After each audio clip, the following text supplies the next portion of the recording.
The air in the Black Hills of Dakota Territory carried 2 cents on the morning of November 5th, 1887. Pine resin sharp and clean from the forests that climbed the slopes like dark water frozen mid-surge.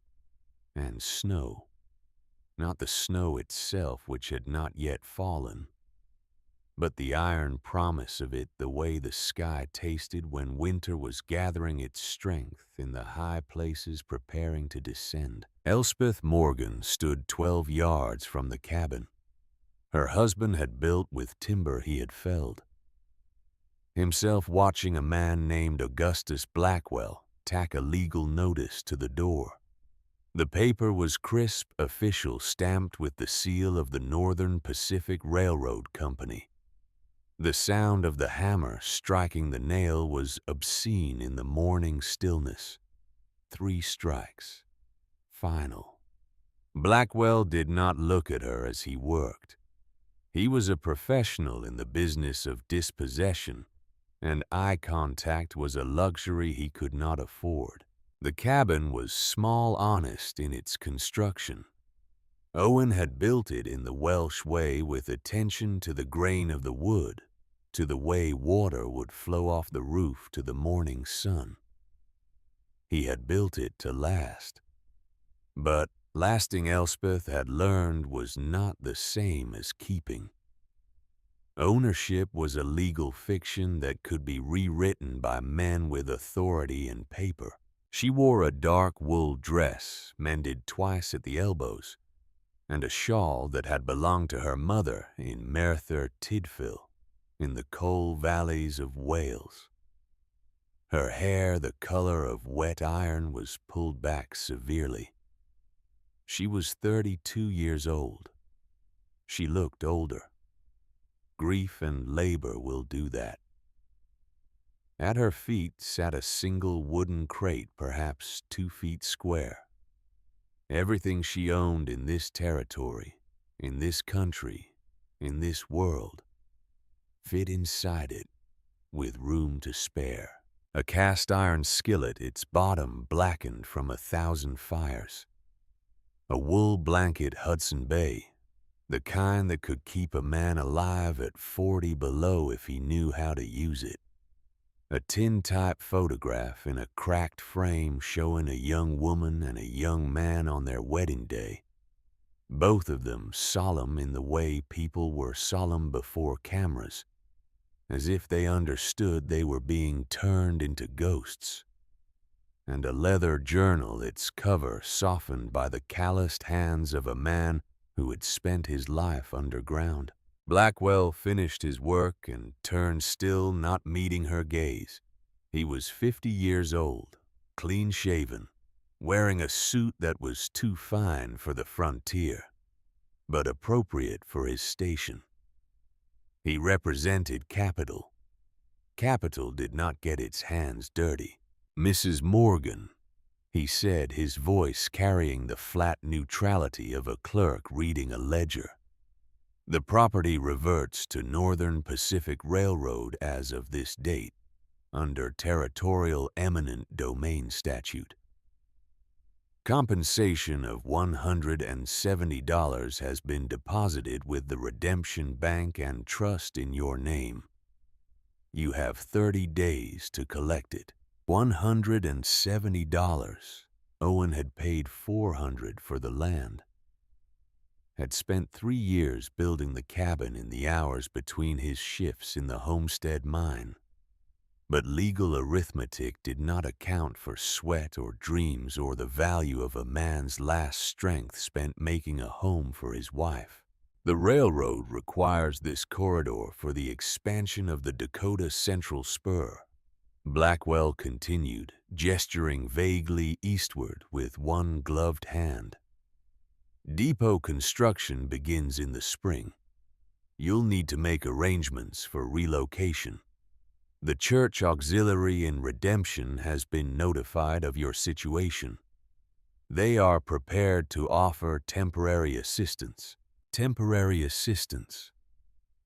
The words were carefully chosen. Charity parsed into language that did not sting quite so badly.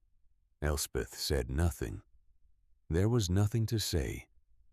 The law was the law, and the law had decided that the future belonged to railroads, not to Welsh widows with no money, and no family and no claim on anyone's pity, except the threadbare kind that came with conditions. Blackwell mounted his horse, a well-fed bay that had never known a hard winter. He touched the brim of his hat, a gesture that might have been respect, or might have been habit. Then he rode down the track toward redemption, his horse's hooves kicking up small clouds of dust that hung in the still air like accusations. Elspeth stood motionless for a long moment, listening to the silence that rushed in to fill the space his departure had created. Somewhere in the trees, a Clark's nutcracker called harsh and mocking. The sky was the color of old pewter. The temperature was dropping. By nightfall, it would be below freezing. By week's end, the first real snow would come, and after that, the long siege of winter. She bent and picked up the crate. It was not heavy. That was perhaps the saddest thing about it. A life reduced to kindling weight. She did not look back at the cabin. Looking back was an invitation to a grief she could not afford. Not now, not with winter coming and no roof and no plan and no margin for the luxury of despair. Instead, she turned and began to walk. Not toward the town of redemption, which lay a mile down the dusty track, but away from it up into the rolling pine-choked hills that rose like the hunched backs of sleeping animals against the vast, indifferent sky. Owen had loved these hills. He had said they reminded him of home, but grander, wilder, without the coal dust and the coughing and the gray exhaustion that hung over the Welsh valleys like a curse that would not lift. He had spent his few free days walking these ridges, reading the land the way a miner learns to read stone. He had taught her to see what he saw, the way water shaped rock over centuries, the way trees spoke of what lay beneath their roots, the way the earth itself was a kind of text if you learned the language. She walked for hours. The sun, pale and distant, arced across the southern sky and began its descent toward the jagged western peaks. The air grew colder, acquired edges. Her breath became visible. The crate handle bit into her palms, but she did not stop. Pain was information. Information could be used. She was following a memory. A ghost of a conversation from 2 years prior, when Owen had still been well enough to walk without stopping every 20 yards to cough up pieces of his lungs. He had brought her to a place he had found while prospecting following a seam of quartz, a miner's habit he had never lost.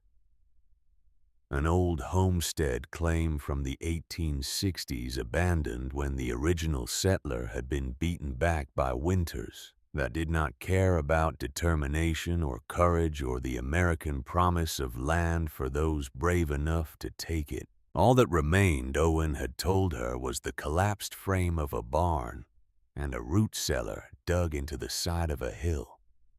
A spring cellar cut into the earth for keeping milk and butter and vegetables from freezing or rotting. A hole in the ground. Most people would see it as a tomb, a place of damp and darkness and slow decay. But Owen, who had spent half his life in the deep mines of Wales, had seen it differently. Down below, Elspeth, he had said, his voice already roughened by the silicosis that was killing him one breath at a time. The seasons forget themselves. The rock holds the memory of summer deep into winter, and the cool of winter long into summer. The earth has a long, slow breath. Most men never learn to hear it. She found the place just as dusk was settling that strange blue hour, when the world loses its edges and everything becomes uncertain. The cellar entrance was a dark scar in the hillside, almost completely hidden by overgrown hawthorn and wild raspberry canes that had gone dormant for the winter. The entrance was a low, crumbling arch of fieldstone perhaps 4 feet high at its peak. The kind of thing a man would have to duck to enter. The kind of thing that said, "This is not a place for living. This is a place for storing." Elspeth set down the crate and pulled away the worst of the brambles, her hands bleeding from the thorns.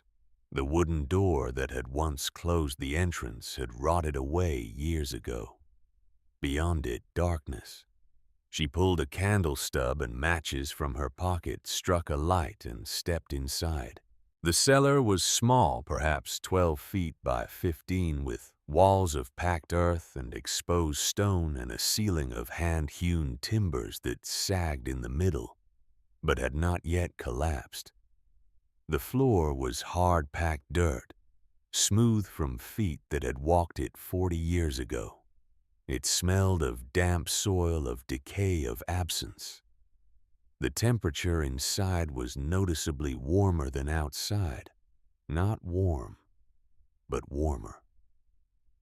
The earth's breath, just as Owen had said. She set the candle on a flat stone and stood in the flickering light, looking at what would be her home.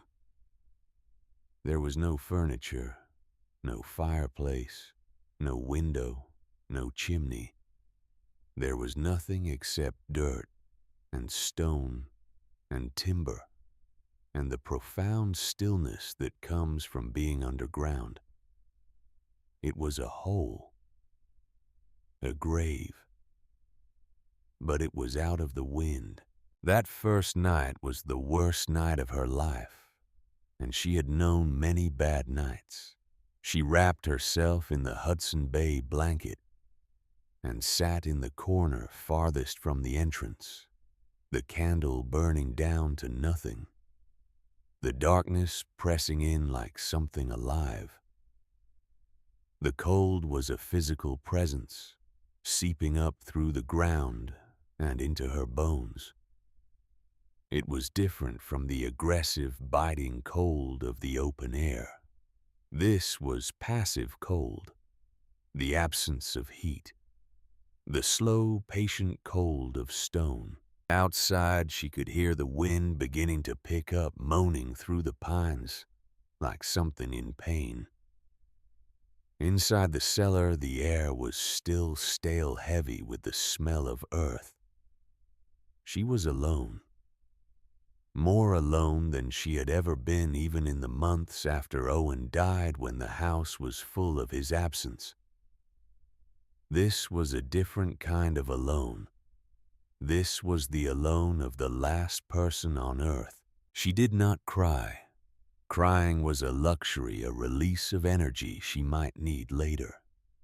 Instead, she pulled Owen's journal from the crate and opened it, her cold, stiffened fingers clumsy with the pages. The candlelight was almost gone, but she could still make out his handwriting, that compact, powerful script that looked like it had been carved rather than written. The journal was a technical document full of notes on rock strata and ventilation shafts and the persistent, deadly problem of methane gas, the fire damp that killed miners in their dozens when it found a spark. But scattered throughout were observations, fragments of a philosophy that Owen had never spoken aloud, but had committed to paper, as if he knew that someday someone would need them. On a page dated April of 1884, 3 years before his death, she found an entry that stopped her cold. The Americans dig like they are at war, violent, extractive. They attack the earth as if it is an enemy to be defeated.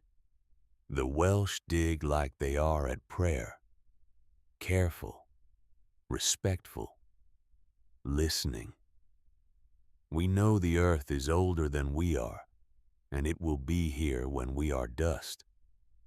The trick is not to conquer it, but to learn its language, to ask permission, to work with its nature, not against it. Below this, in the margin, written in a different ink as if added later, was a single line in Welsh. American wer yin tilu fel rifle. Simri yin tilu fel gwedi. Americans dig like war. Welsh dig like prayer. And below that, underlined twice in English, if I die before I can build Watia Nadlu, Elspeth must. She understands stone better than any foreman I have known. Watia Nadlu, the breathing house. Elspeth turned the page, her heart suddenly loud in her ears. What followed was a series of sketches and notes, technical drawings of a system she had never seen before. A horizontal flue running 30 feet underground before venting to the surface. A fresh air intake pipe buried parallel drawing cold air from outside, but pre-warming it through contact with earth that had been heated by the waste heat from the flue. A small stove not for heating the air directly, but for charging a massive thermal battery, the earth itself. It was elegant. It was radical. It was completely counter to every principle of American fireplace design, which depended on the violent upward draft of a tall chimney to suck smoke out of a house. This system forced the smoke to travel horizontally, to surrender its heat to stone, to pay rent, as the old Welsh miners said, before being allowed to escape. The notes were dense with calculations, with Welsh mining terminology, with references to systems Owen had seen in the deep mines of Merthyr, where the constant 55-degree temperature of the earth, hundreds of feet down, created natural ventilation without any mechanical assistance. He had been working on this design for years. He had intended to build it, but the mine company, American to its core, had called it foreign superstition and refused to fund it. The last entry on the page was dated 6 months before Owen died. The company men laugh at the old ways. They burn coal like it is infinite. They heat their houses like they are fighting the sky.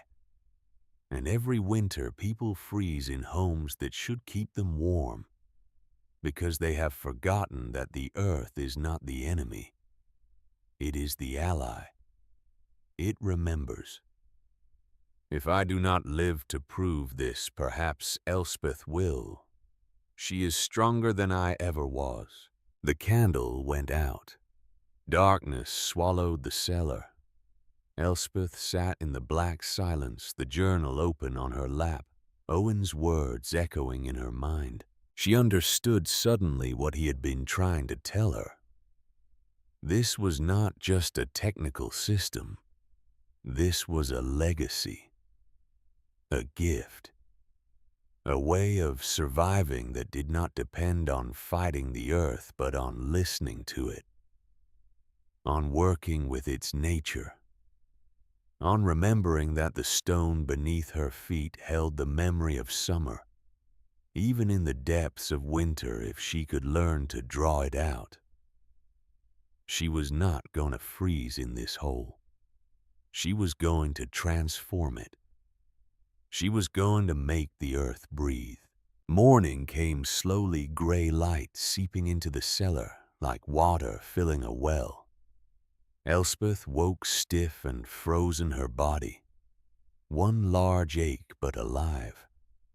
The world outside was painted white. The first snow had fallen during the night, a thin blanket covering everything, turning the familiar landscape into something strange and inhospitable. The problem was immediate and overwhelming. Shelter was one thing, warmth was another. A fire inside the cellar would fill it with smoke and suffocate her in minutes. A fire outside was a futile gesture against a Dakota winter, a small puddle of heat in an ocean of cold. She would burn through any wood she could gather in days, and then she would freeze. But Owen had given her the answer. Atai Anadlu, the breathing house, a system that did not fight the earth but used it. A system that stored heat instead of throwing it away. A system that made the smoke pay rent. She stood at the mouth of the cellar, looking out at the white world, and made her decision. She would build it, not because she believed it would work, though Owen's notes were convincing, not because she had any other choice, though. That was true. She would build it because Owen had asked her to, in the only way the dead can ask the living for anything. Through words left behind. Through trust placed in a journal that he knew she would read. She walked the mile into redemption, not to beg but to trade. The town was small, a collection of wood-frame buildings clinging to existence in a valley that had been carved out of the wilderness by men who believed that civilization was something you could impose on a landscape by force of will. It had a general store, a church, a bank, a blacksmith, a saloon, and about 200 permanent residents who had learned to endure winters that would have broken people from gentler climates. Llewellyn's Hardware and General Supply stood on the main street, a 2-story building with a false front that made it look grander than it was. Elspeth pushed open the door, a bell jangling overhead, and stepped into warmth and the smell of lamp oil and sawdust and coffee. The man behind the counter was old, perhaps 70, with a face carved by years into something resembling the landscape he lived in. Deep lines, hard angles, eyes that had seen things and remembered them. He looked up as she entered, and his expression shifted from the neutral face of a merchant to something else, recognition. Not of her, but of something in her. "You are Welsh," he said. Not a question, a statement. His accent, faint but unmistakable, confirmed it. "I am," Elspeth replied, "from Merthyr Tydfil, UK. Blenavon, 43 years ago." He wiped his hands on his apron, studying her. "Griffith Llewellyn. And you are Elspeth Morgan Owen Rhys Morgan's widow. I knew your husband. He came in here sometimes, bought powder and fuse. Good man. I was sorry to hear of his passing." "Thank you, Mr. Llewellyn." "Griff, we are too few in this territory to stand on formality." He looked past her out the window toward the street. "I heard about the railroad taking your land. Blackwell was in here yesterday talking like it was just business. I suppose to him it is." Elspeth set her small bundle on the counter. Inside was Owen's pocket watch, silver engraved with his initials. It was the last thing of value she owned. "I need tools," she said. "A small pot-belly stove, 20 feet of stovepipe, a shovel, and a pickaxe. I am prepared to trade." Griff looked at the watch, then at her. His face was unreadable. "What are you building, Mrs. Morgan?" She hesitated, then decided that honesty was simpler than deception. "A thermal system. Horizontal flue earth battery. My husband designed it. I am going to build it." Griff's eyebrows rose. He picked up the watch, turned it over in his hands, then set it down. "Owen showed me drawings once. He called it Y.T. Anadlu, the breathing house. I told him it was brilliant. I also told him the Americans would never understand it. They think the only way to heat a house is to burn the house next door." He paused. "You are going to build this in that old root cellar up in the hills." "I am. You will be mocked. They will call you mad. Let them." Griff smiled a slow, sad smile that spoke of old battles and old defeats, and the stubborn refusal to stop fighting. "Peda grando arisais," he said quietly. "Maer der yin kofio." Don't listen to the Englishman. The earth remembers. He moved through the store gathering items. A small cast iron stove, sturdy and efficient. Stovepipe in sections. A good shovel, not new, but well maintained. A pickaxe with a hickory handle. He set them on the counter, then added a box of matches, a coil of rope, and a small axe. "The watch is worth about $30, he said. "These supplies run about $45. I will take the watch and you will owe me the difference. No interest. Pay when you can if you can. If you cannot, then consider it a gift from one Simro to another." Elspeth felt something tighten in her chest. Kindness when you were not expecting it was a dangerous thing. It could break you more surely than cruelty.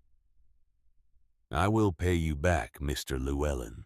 "Griff, and I know you will. You have Owen's spine. You will need it."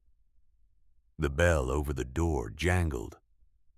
A man entered, large, perhaps 45, wearing work clothes that were clean but worn, and carrying the unmistakable air of someone who was accustomed to authority. He had the hands of a man who worked with wood scarred and calloused, and the eyes of someone who had learned to see the world in terms of joinery and stress and load-bearing capacity. He nodded to Griff, then noticed Elspeth and stopped. "Mrs. Morgan," he said. His voice was deep measured. "I heard about the railroad. I am sorry for your trouble. If you need work, my crew could use someone who can keep accounts. The pay is not much, but it is steady." It was Elspeth realized a genuine offer, an attempt at kindness from a man who did not know her but had been raised to believe that you help people when you could. "Thank you, Mr. Thorne. Silas Thorne. I build most of the houses in this valley." "Thank you, Mr. Thorne, but I have other plans." Silas glanced at the supplies on the counter, the stove, the pipe, the tools. His expression shifted concern mixing with something else. Doubt. "Those are building supplies," he said. "You are not planning to winter in that old cellar." It was not a question. It was a statement of disbelief. "I am." "Mrs. Morgan, with respect, that is not possible. A cellar is for storage, not habitation. There is no proper ventilation, no insulation, no fireplace. You put a stove in that hole, the smoke will back up and kill you in your sleep. It is a death trap." Elspeth met his gaze, her expression calm. The earth is a slow radiator, Mr. Thorne. It holds heat. The smoke will travel the length of a horizontal flue, and the stones will take its warmth. By the time the smoke reaches the vent at the end, it will be cold. All the heat will have been collected and stored in the earth itself. The cellar will not be heated by the stove. It will be heated by the earth. Silas stared at her as if she had begun speaking in tongues. That is not how heat works, he said, his voice taking on the patient tone of someone explaining simple facts to a child.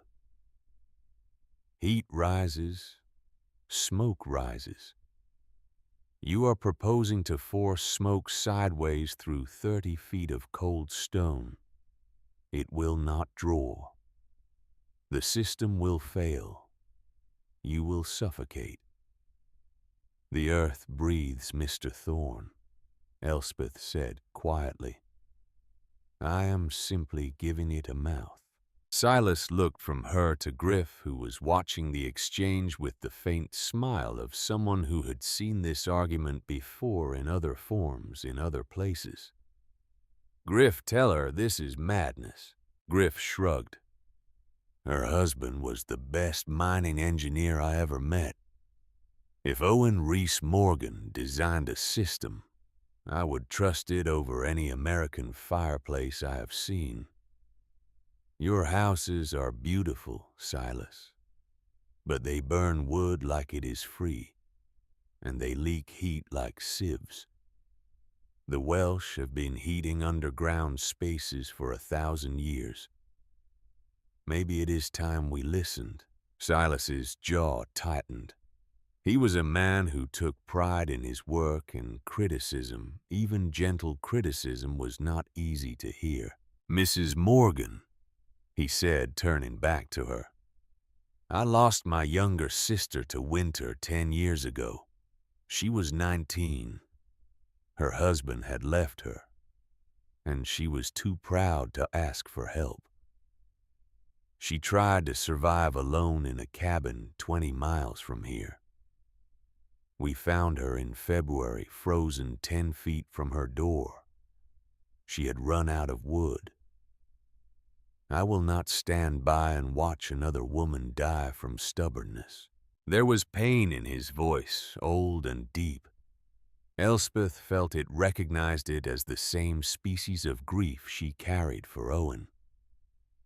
I am sorry for your loss, Mr. Thorne, she said. But I am not being stubborn. I am being careful.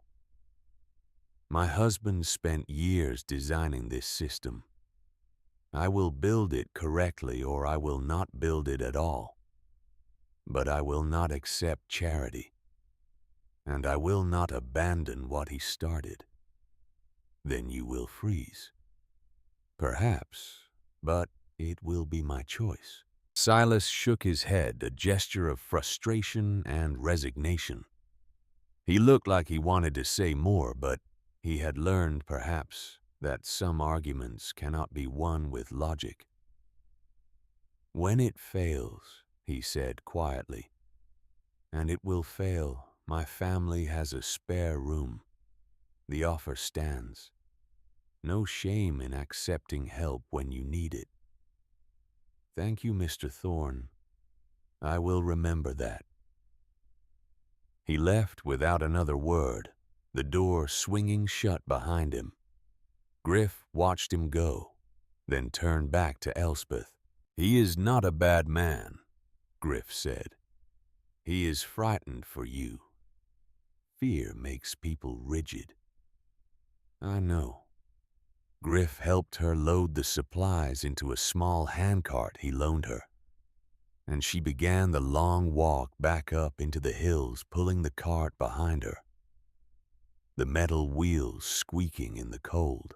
She spent the next 2 weeks working from dawn until dark, her hands bleeding her back, screaming, her body pushed past limits she did not know she had. She dug the trench for the flue 30 feet long, angling slightly upward to create draft. She lined it with stones she hauled from the creek bed, flat field stones that fit together like puzzle pieces, creating a channel for the smoke to travel. She mixed clay and mud to seal the gaps, packing it tight, smoothing it with her hands until her fingers were raw. Griff came up twice ostensibly to check on the supplies, but really to offer quiet advice. He had worked in mines that used similar principles for ventilation, and his knowledge filled the gaps in Owen's notes. Together they solved problems that would have stopped her cold. How to create enough draft with a horizontal run. How to insulate the fresh air intake to prevent condensation. How to build the final vertical stack to create the pressure differential that would pull smoke through the system. The town watched. At first with curiosity, then with a growing sense of concern that bordered on morbid fascination. She was seen hauling stones, digging building. It made no sense. The general consensus delivered in the saloon and the general store and the church after services was that the Welsh widow had lost her mind with grief. Some called it Pritchard's folly, confusing her with a family that had failed in a similar way years before. Others more cruelly dubbed it the Welsh coffin. Silas Thorne came by 3 more times, each visit shorter and more tense than the last. He watched her work, his face a mask of professional assessment and personal worry. He pointed out structural issues that did not exist and offered advice she did not need. He was trying in his way to save her life, but she did not need saving. She needed to be left alone to work. On the 3rd visit, his wife came with him. Judith Thorne was a woman of perhaps 38, with intelligent eyes and the bearing of someone who had been a schoolteacher before marriage and had not entirely given up the habit of education. She watched Elspeth fit stones into the flue, watched the careful precision of the work, and something in her expression changed. "May I ask what you are building, Mrs. Morgan?" she asked. Elspeth straightened, wiping mud from her hands. "A heat exchanger," she said. "The smoke from the stove will travel through this underground flue. As it moves through the stone, it will transfer its heat to the rock and earth. The earth will store that heat and radiate it back into the cellar. It is called thermal mass. The principle is the same as why the deep earth stays the same temperature year-round." Judith tilted her head, considering. "That is elegant," she said. "May I see the design?" Elspeth hesitated, then retrieved Owen's journal from the cellar. Judith read the notes, her finger tracing the diagrams, her lips moving slightly as she worked through the calculations. When she looked up, her eyes were bright. "Your husband was trained as an engineer. He was trained as a miner, but he understood physics better than any engineer I have met. This should work," Judith said. "The math is sound. The principle is sound. I do not understand why Silas thinks it will fail." "Because it is not the way things are done here," Elspeth said. "And because he is afraid." Judith handed back the journal, then looked at her husband, who was standing a few yards away, arms crossed, face set. "Silas," she said, her voice carrying a note of gentle challenge.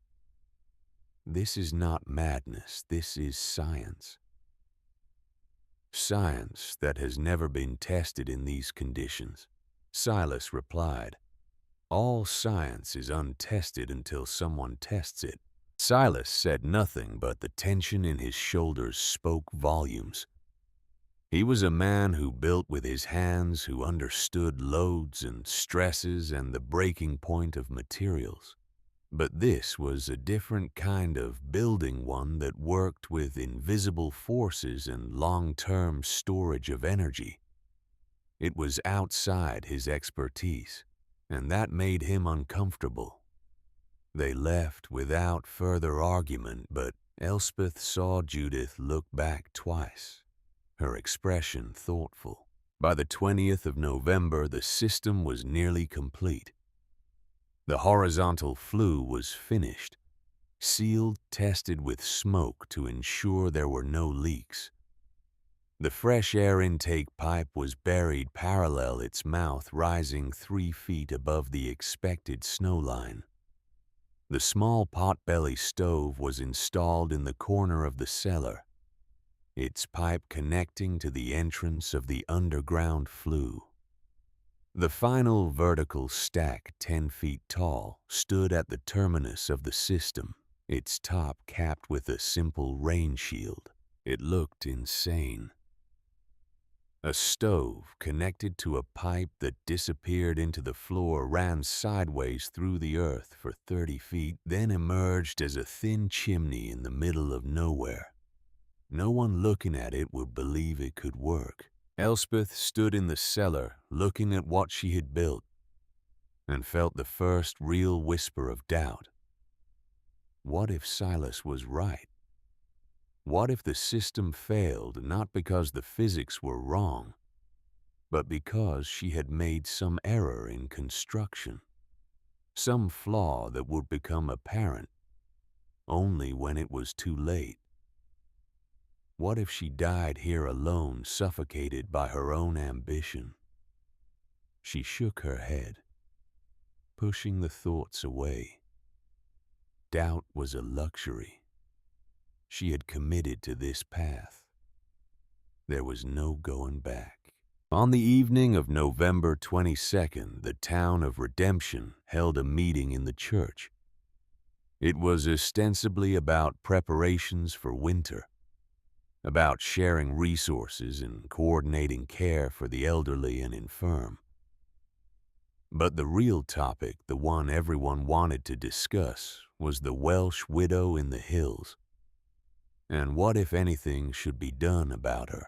Tobias Merrick, the town mayor, was a man of 55, with the diplomatic skills of someone who had spent a lifetime mediating disputes between stubborn people in a hard land.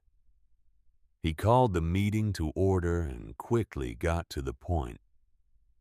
Mrs. Morgan has made it clear she intends to winter in that old cellar, he said. I have spoken with her.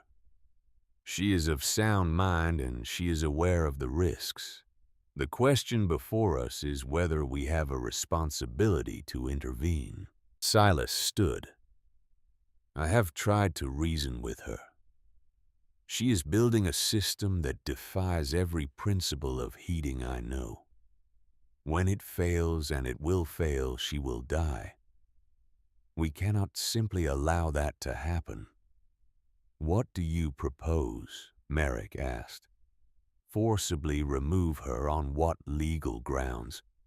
On the grounds of basic human decency. Griff Llewellyn stood, his old bones creaking.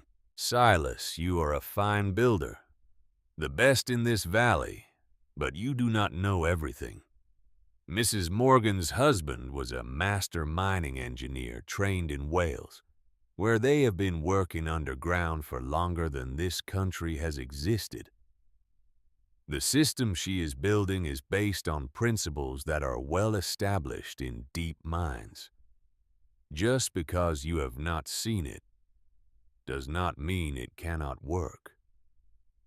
I have seen plenty of things that look good on paper and failed in practice, Silas shot back. Judith Thorne stood, which surprised everyone because she rarely spoke in public meetings. "I have seen the design," she said. "I have reviewed the calculations. The physics is sound. Whether it will work in practice is unknown, but it is not irrational. Mrs. Morgan is taking a calculated risk, not throwing her life away.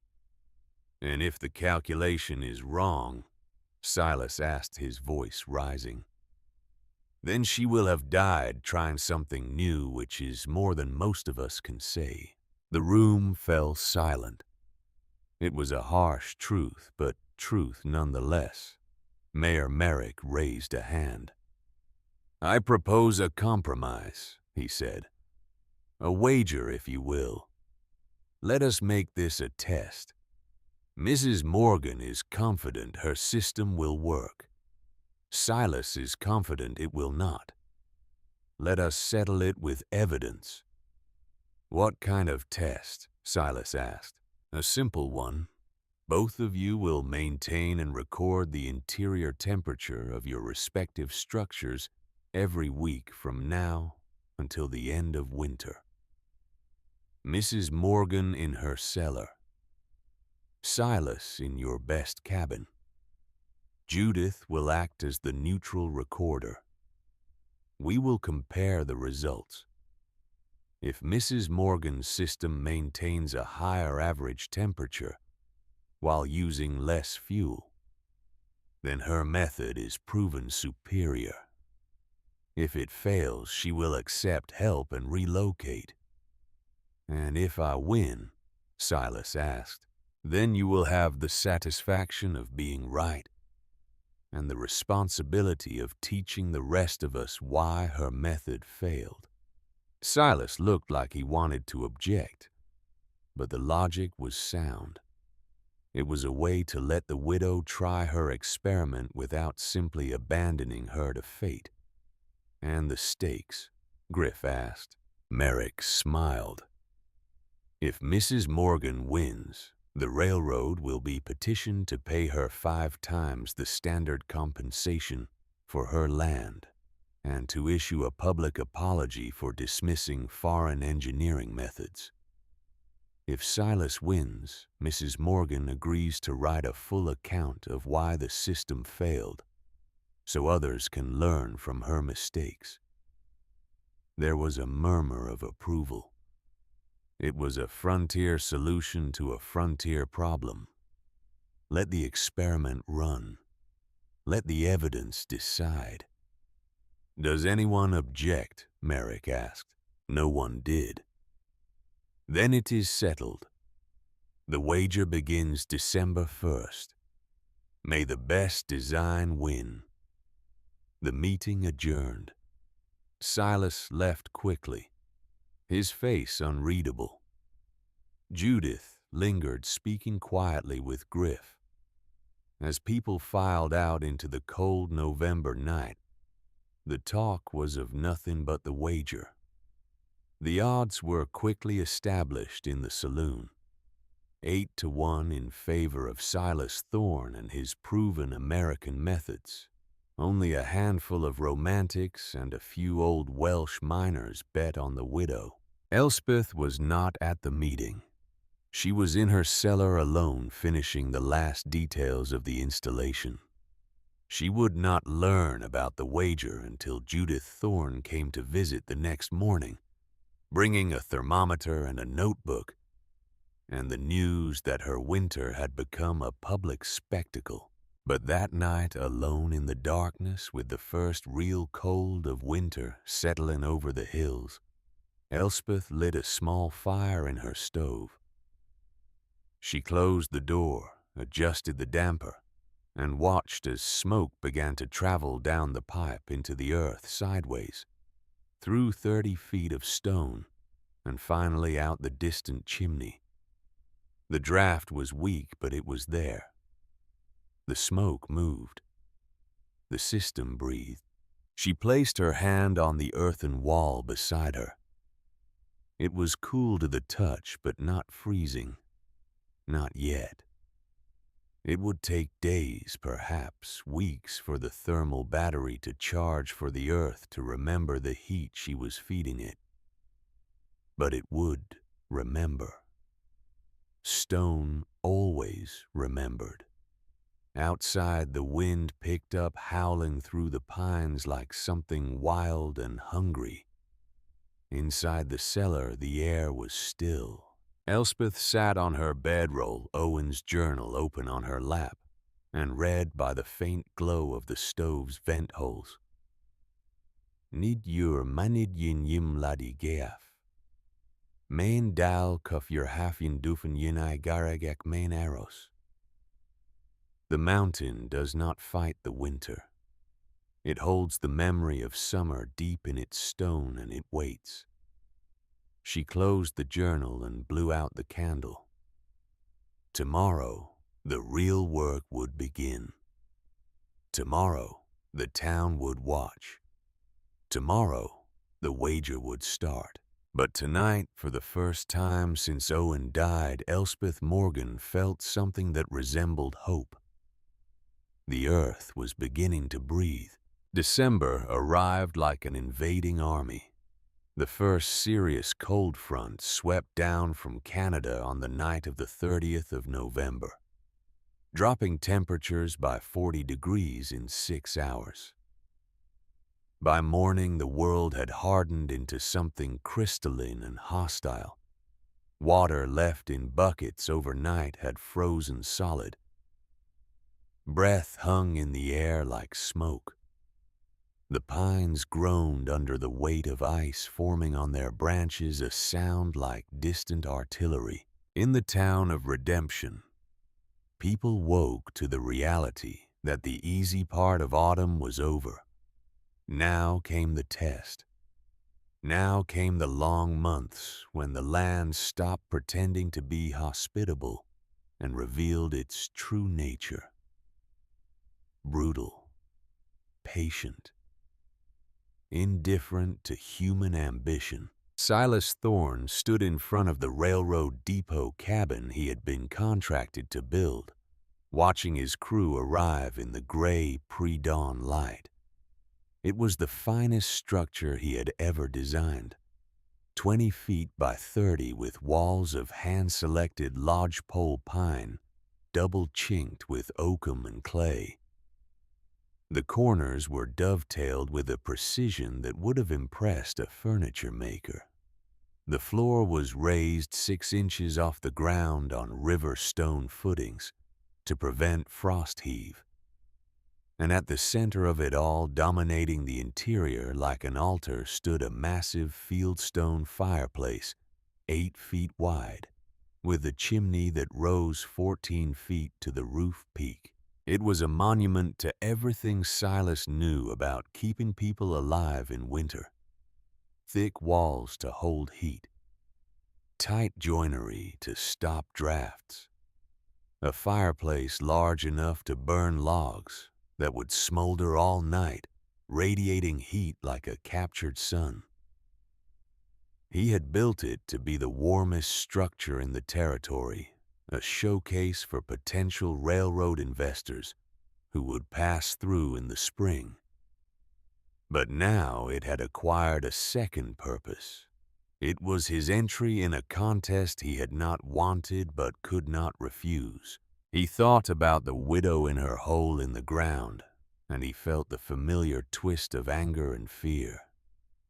She was going to die. The physics were simple, undeniable. Heat rose. Smoke rose. You could not force either one to travel sideways through cold stone without losing all energy. Her system would fail probably in the first serious cold snap. And then he would have another frozen woman on his conscience. Another ghost to join his sister Miriam in the gallery of people he had failed to save. He pushed the thought away and turned to his foreman. "Let us finish this," he said. "I want the fireplace operational by tonight." 3 miles away up in the hills, where the pines grew thick and the wind carried the smell of deep winter, Elspeth Morgan woke in darkness to the sound of her breath condensing in the air above her face. The temperature in the cellar had dropped overnight. She could feel it in her bones, in the stiffness of her joints, in the way her exhalation turned to frost on the wool blanket pulled up to her chin. She had been burning small fires in the potbelly stove for 5 days now, carefully watching the smoke travel through her system, adjusting dampers, learning the rhythm of the draft. The earth was slow to respond. The first few days, the walls had remained cold, indifferent, as if the heat she was feeding into the stone was simply vanishing into an infinite sink. But on the 4th day, she had noticed a change. A slight warmth, barely perceptible, radiating from the section of wall closest to the underground flue. The thermal battery was beginning to charge. She rose, her body protesting, and fed a few small logs into the stove. The fire caught quickly, the dry pine snapping and popping. She adjusted the damper to slow the burn, conserving fuel. The smoke curled down into the pipe, disappeared into the floor, began its journey through the stone labyrinth she had built. Outside, the thermometer that Judith Thorne had installed read 18 degrees Fahrenheit. Inside the cellar, Elspeth's thermometer, hanging from a timber near the center of the space, read 56 degrees. 56. Not warm, but survivable. And she was using perhaps 4 logs a day, small ones, where a conventional fireplace would devour 20 or more. The earth was beginning to remember. She dressed quickly, her fingers clumsy with cold, and stepped outside to mark the reading in Judith's log. The world was white and hard and beautiful in its cruelty. She could see her breath, could feel the cold, trying to find a way through her layers of wool and leather. But it was a different kind of cold than the cutting, aggressive cold of her first night in the cellar. This was expected cold, manageable cold, the kind you could plan for and endure. She heard footsteps crunching through the frozen snow and turned to see Judith Thorne approaching, wrapped in a heavy coat, carrying her record book and a leather satchel. "Good morning, Mrs. Morgan," Judith said, her voice muffled by the scarf wrapped around her face. "First official reading day. How are you faring?" "Well enough," Elspeth replied, gesturing to the thermometer. 56 inside, 18 outside. Judith noted the numbers, her pencil scratching across the page with the efficiency of someone who had spent years teaching children to do the same. "And Mr. Thorne's cabin, I took his reading at dawn. 68 degrees. He has a fire that would roast an ox." Judith's tone was neutral, but there was a flicker of something in her eyes. Amusement, perhaps, or skepticism about the efficiency of burning half a forest to achieve comfort. "Wood consumption?" Elspeth asked. "He estimates 40 logs per day to maintain that temperature. You, 4 logs, sometimes 6 if the wind is particularly fierce." Judith wrote the numbers down, then looked up at the distant chimney stack that marked the terminus of Elspeth's underground flue. A thin wisp of smoke rose from it, barely visible, dissipating quickly into the cold air. "It is working," Judith said quietly. "I did not doubt the physics, but seeing it in practice is something else entirely." "The earth is slow to warm," Elspeth said, "but once it warms, it is slow to cool. That is the advantage. Thermal inertia. My husband called it the Earth's long memory. Judith closed her book and looked at Elspeth with the frank assessment of someone who had spent a lifetime evaluating potential. May I ask you something? Of course. Why are you doing this? I understand you need shelter, but you could have accepted help. Silas is not a cruel man. He would have taken you in no questions asked. Instead, you chose this. Why? Elspeth was quiet for a moment, watching the smoke rise from her distant chimney. Because Owen asked me to, she said, finally. Not in words. He died before he could speak what was in his heart. But he left me his journal, and in it he left me this. A way of surviving that does not depend on fighting the earth, but on understanding it. If I had accepted charity, I would have been warm and fed and safe. But I would also have buried the last thing Owen gave me. His idea. His legacy. I could not do that. Judith nodded slowly, as if this answer satisfied something in her. I think you are braver than I am, Mrs. Morgan. I think I am more stubborn. Often the same thing. They stood together in the cold for a moment. Two women in a landscape that had not been designed for easy living. Then Judith turned to go. I will be back next week for the second reading. If you need anything before then, you know where to find us. Thank you, Mrs. Thorne. And please thank your husband for me. I know this wager troubles him. It does. But trouble is sometimes the price of learning. Judith walked away, her footsteps fading into the crunch of snow and the whisper of wind through the pines. Elspeth watched her go, then returned to the cellar, to the slowly warming earth, to the work of survival. The days fell into a rhythm. Wake. Feed the fire. Record the temperature. Walk the perimeter to check for snow accumulation on the chimney stack. Gather wood. Melt snow for water. Eat sparingly from her supplies of dried beans and salt pork. Read Owen's journal by the dim glow of the stove. Sleep. Repeat. The town, meanwhile, watched. Not openly, but in the way small communities watch anything unusual. The talk in the general store was of the widow and her strange system. The odds in the saloon shifted slightly as the first week's numbers were posted. 56 degrees in a hole in the ground, with barely any fire, defied expectations.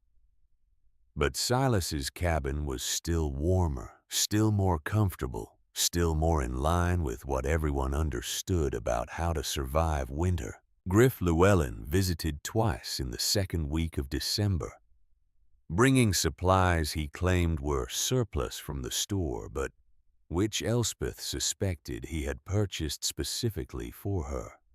Coffee, candles, a small sack of oats. She tried to refuse, but he waved away her objections. You are doing something important, he said. Important things require support. He inspected her system, checked the flue for cracks, tested the draft with smoke from his pipe. Everything was functioning as designed.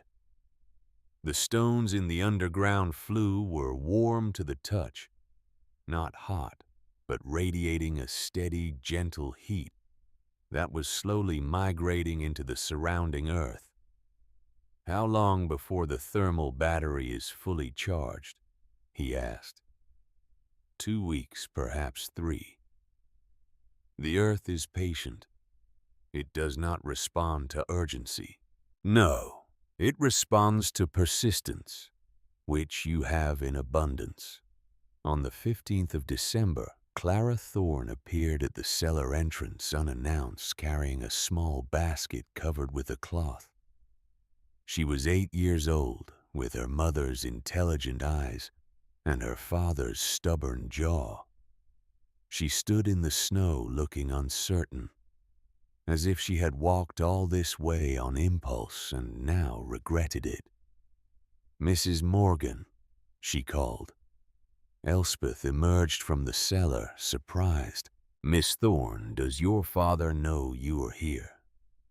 "No, ma'am, but Mama knows. She said I could come if I stayed on the trail and was back before dark." "And what brings you all this way in the cold?" Clara held out the basket. Inside were biscuits, still warm, wrapped in a towel. "Mama made extra. She thought you might like them." The girl paused, then added in a rush, "And I wanted to see how your system works. Papa says it is impossible, but Mama says the numbers do not lie. And I want to understand who is right." Elspeth smiled, the first genuine smile she had felt in weeks. "That is a very scientific attitude, Miss Thorne. Come inside. I will show you." They spent an hour in the cellar, Elspeth explaining the principles of thermal mass and heat exchange, using the stones and the earth and the smoke itself as teaching tools. Clara listened with the intensity of someone who understood that knowledge was a kind of power, and that power was not gendered. She asked questions that were far beyond her years. How did the draft work if heat wanted to rise? How much heat could stone hold? Why did the earth stay warm in winter? Elspeth answered each question carefully, not talking down to the child, but engaging with her as if she were a peer. It reminded her of conversations she had had with Owen back when he was teaching her to read the land, to see the invisible forces that shape the world. When it was time for Clara to leave, she paused at the entrance. "Mrs. Morgan, I think Papa is wrong about your system. I think it works, but I think he is scared, not stupid. His sister died in the cold. He does not want anyone else to die. That is why he is so certain you will fail." Elspeth knelt down to meet the girl's eyes. "Your father is a good man, Clara. Fear makes people rigid, but it also makes them careful. There is honor in both. Will you win the wager?" "I do not know, but I will not fail from lack of trying." Clara nodded as if this were an acceptable answer and walked away into the white landscape, her small form soon swallowed by distance and trees. That night Elspeth sat in the cellar, eating one of Judith's biscuits, and felt a warmth that had nothing to do with thermal mass. The third week of December brought the first test. A mild front moved in from the west, pushing temperatures up into the low 40s. The snow on the southern slopes began to melt, creating a false promise of spring that anyone who had lived through a Dakota winter knew better than to trust. But the warmth was real even if temporary, and it revealed something unexpected. Silas Thorne's showcase cabin, with its massive fireplace and its thick walls, and its expert construction, began to lose temperature. With no fire burning, the logs cooled quickly, bleeding heat into the outside air. By the end of the second day of mild weather, the interior temperature had dropped to 60 degrees. Then 58, settling at a point barely warmer than the ambient outside temperature. Elspeth's cellar, by contrast, held steady. The thermal battery, now charged with 2 weeks of accumulated heat, did not care that the outside temperature had changed. The earth held its memory. The thermometer inside the cellar read 64 degrees on the first day of the warm spell, 65 on the second, 64 again. On the third, stable, unchanging. The system was working exactly as Owen had predicted. When Judith came to record the readings, she stood for a long moment, looking at the numbers, then at Elspeth. "This is remarkable," she said. "Silas's cabin responds immediately to external conditions. Yours does not. You have built a buffer." "The Earth is a battery," Elspeth said. "Batteries charge slowly and discharge slowly. That is their value. Silas will need to see this. I suspect he already has." That evening, Silas Thorne came to the cellar, not with the bluster of earlier visits, but quietly, respectfully, as one craftsman visiting another. He stood at the entrance looking at the simple pot-belly stove, the pipe disappearing into the floor, the earthen walls that should have been freezing, but were not. "May I come in?" he asked. Of course. He stepped inside, ducking under the low entrance, and stood in the center of the space. Elspeth watched him take it in. The way his eyes traced the line of the stovepipe, the way his hand reached out to touch the wall, testing its temperature. The way his professional assessment fought with his personal assumptions. "It is warmer in here than in my cabin," he said finally. "Without a fire. The earth holds heat. I know you have said that. But knowing it and feeling it are different things." He was quiet for a moment, then added, "I owe you an apology, Mrs. Morgan. I assumed you were building out of desperation. I did not consider you might be building out of knowledge. You were trying to protect me, Mr. Thorne. There is no shame in that. There is shame in arrogance. I have spent 20 years building in this territory, and I thought I knew everything there was to know about keeping people warm. But I never considered that the earth itself could be the heater. I was too focused on the fire." He paused. "Would you be willing to teach me, not now, not during the wager, but after? If you survive the blizzard season, I want to learn this method." Elspeth felt something shift in the air between them. This was not the skeptical builder trying to save a foolish widow.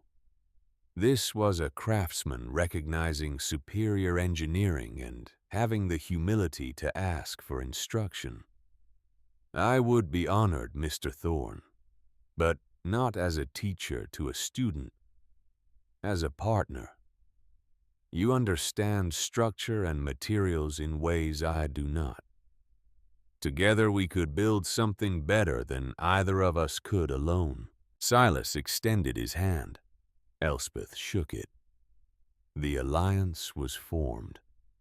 He left shortly after, walking back toward town through the gathering dusk, and Elspeth returned to her fire, to her slowly warming earth, to the growing certainty that Owen's vision had been correct. The fourth week of December brought the return of cold, hard, and fast. The mild spell broke overnight temperatures plummeting back into the teens, then single digits, then below zero. The town braced for what everyone knew was coming. This was just the prelude. The real cold, the killing cold, the cold that would define who had prepared well and who had not, was still ahead. On the morning of January 6, 1888, Elspeth woke to a sound she did not recognize. a deep, muffled groan like the earth itself was shifting. She was out of her bedroll in seconds, lighting a candle, looking around the cellar for the source. At first, she saw nothing wrong. The stove was cold, the fire having burned down to ash overnight. The walls looked stable. The timbers overhead had not shifted.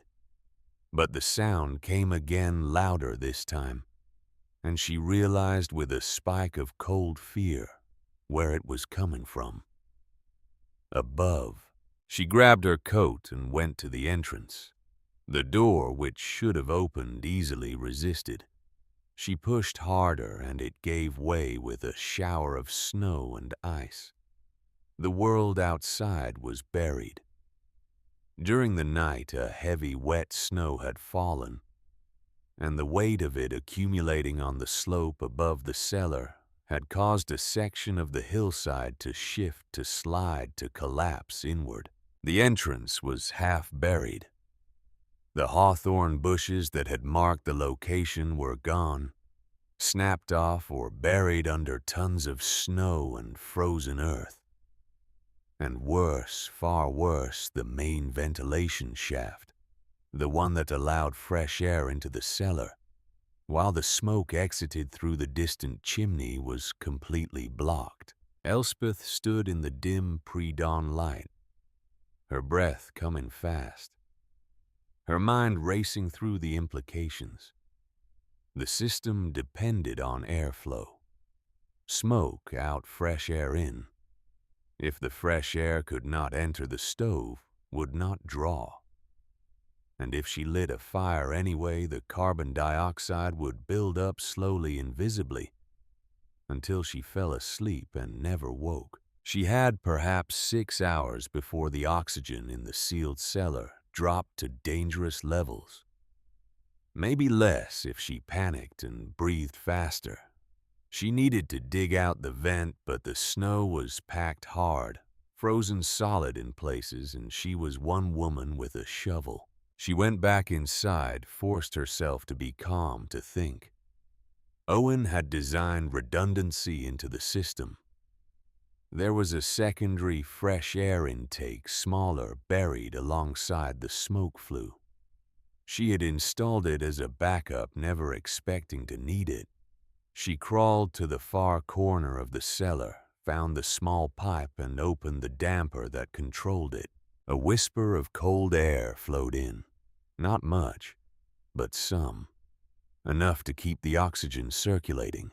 Enough to keep her alive if she did not light the stove. But that created a different problem. Without the stove, without heat, the cellar would begin to cool. The thermal battery was charged, but it was not infinite. It would bleed heat into the surrounding frozen earth, and eventually the temperature inside would drop to freezing. She could survive cold, but not forever, and not without risk of frostbite or worse. She sat in the darkness, weighing her options. Light the stove and risk suffocation. Do not light the stove and risk freezing. Dig out the main vent and hope she finished before exhaustion or cold stopped her. There was no good choice, only less bad ones. She decided to dig. For 3 hours she worked in the freezing dawn, attacking the snow with her shovel. Her breath coming in ragged clouds, her hands going numb inside her gloves. The snow was heavy, wet, difficult. Every shovelful she removed seemed to be replaced by more sliding down from above. It was like bailing water from a sinking boat. Necessary.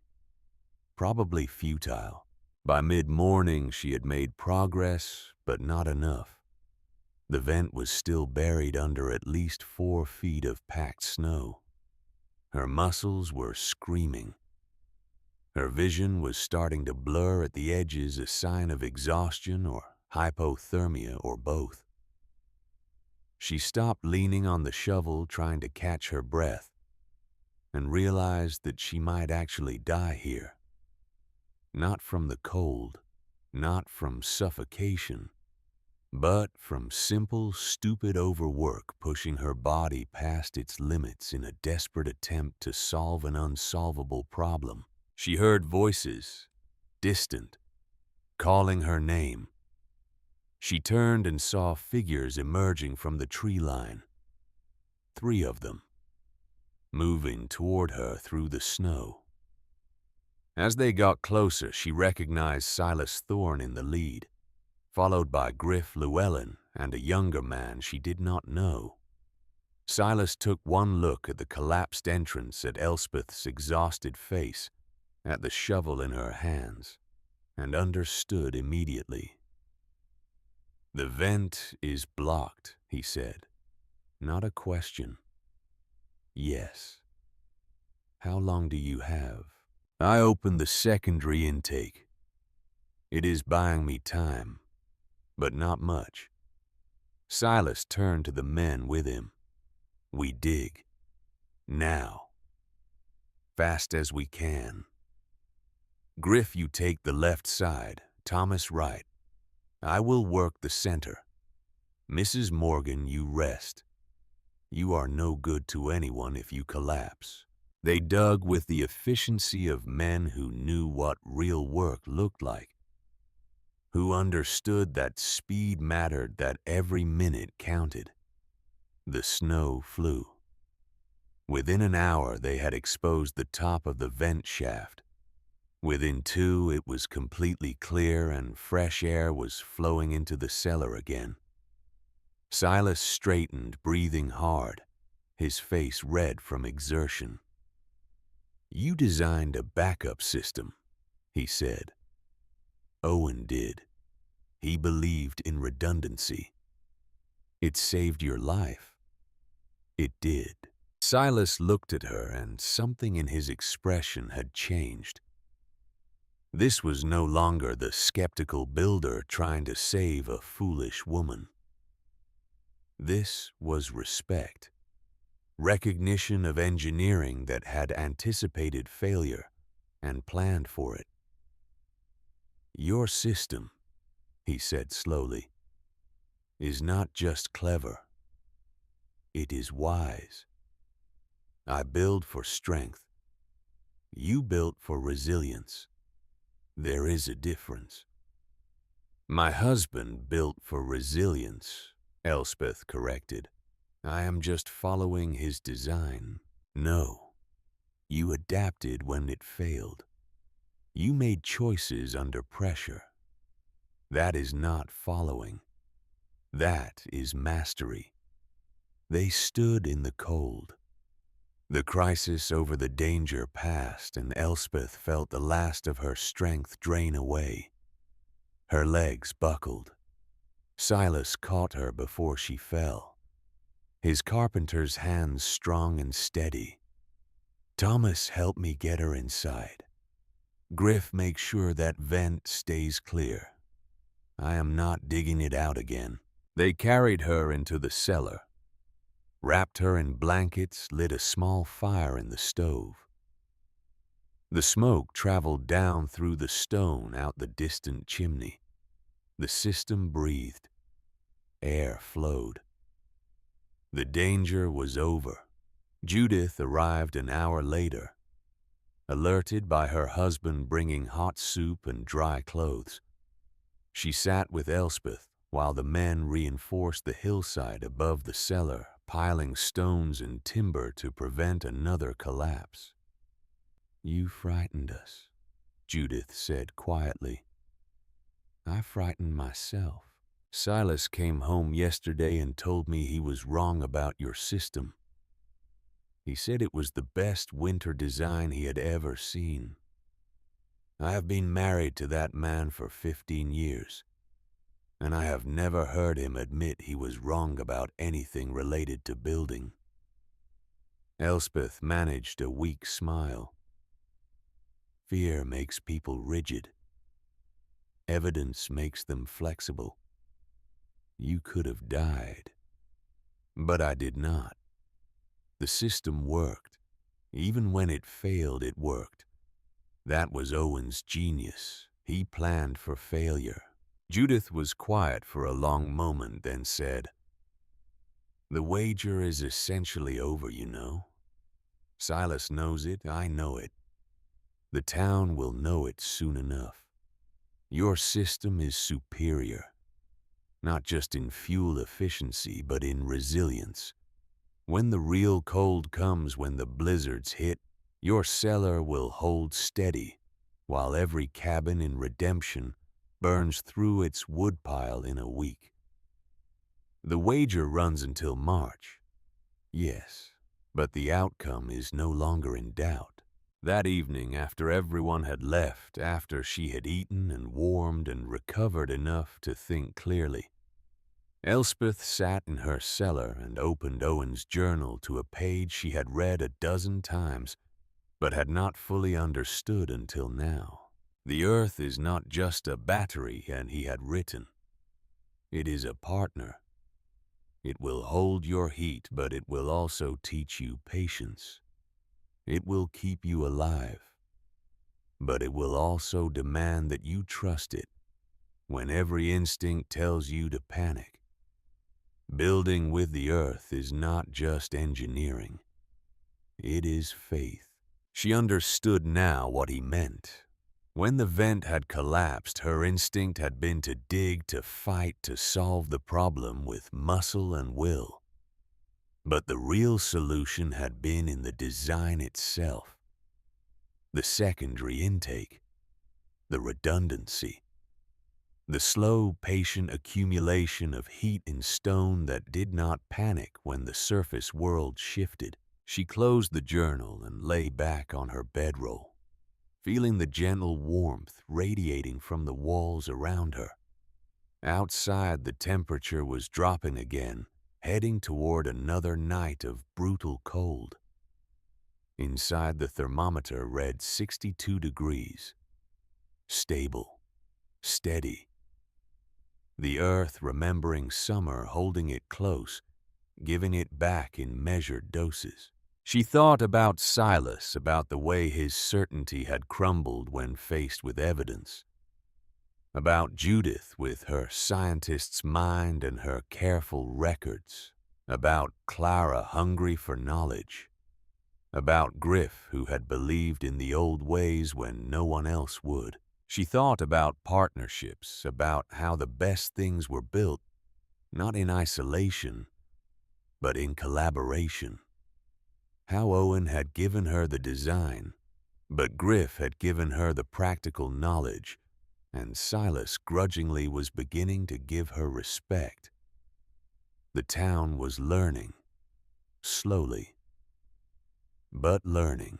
And when the real test came, when the blizzards of January arrived with their killing cold and their suffocating snow, they would all see what the earth could do when you treated it as a partner instead of an enemy. Elspeth closed her eyes and let the warmth of the stone carry her toward sleep. Tomorrow would bring new challenges. Tomorrow the temperatures would drop further. Tomorrow the town would gather to hear about the cave-in and the rescue, and the system that had survived its first real failure. But tonight she was warm. She was alive. And the earth beneath her was breathing slow and patient, and utterly reliable, just as Owen had promised it would be. The mountain did not fight winter.